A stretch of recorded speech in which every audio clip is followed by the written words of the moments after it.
আসসালামু আলাইকুম সবাইকে। আশা করি সবাই ভালো আছেন। আলহামদুলিল্লাহ আমি ভালো আছি। তো আজকে আমি কি কি রান্না করলাম ওটা আপনাদের সঙ্গে শেয়ার করেছি। ওদিকে ছিল পুঁই শাক আলু দিয়ে মাছ রান্না করেছি, এদিকে হচ্ছে মুরগির পা কলজা গিলা রান্না করেছি, আর এখানে হচ্ছে আরেকটা মাছ লেবু পাতা দিয়ে রান্না করেছি। সঙ্গে তো ভাত থাকবে, বাঙালি ভাত বলে কথা, ভাত না খেলে তো বাঙালি বাঁচবেই না। তো শুরু করে দিয়েছি। এখন আমি খাবারটা রান্না অবশ্যই দেখাইলাম, শুধু খাবারটা দেখাচ্ছি আপনাদেরকে। তো এখানে হচ্ছে মুরগির পা পা কলিজা আর গিলা মাথা একসঙ্গে রান্না করেছি, ওটা একটু নিয়ে প্রথমে ভাত খেলাম। তারপরে নেব সেটা হচ্ছে এই মাছটা যে এত মজা লাগছে আমার কাছে, কি আর বলবো আপনাদের কাছে।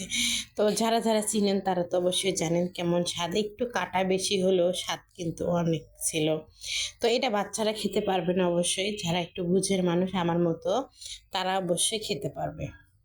তো অনেক মজা ছিল। আর এদিকে হচ্ছে পুঁই শাক আলু মাছ দিয়ে রান্না করেছিলাম ওই তরকারিটা, কিন্তু কোনো মাছ নেই, অনেক মজা হয়েছিল কারণ পুঁই শাকটা আমার কাছে ছিল, তার জন্য মনে হয় বেশি মজা হয়েছে।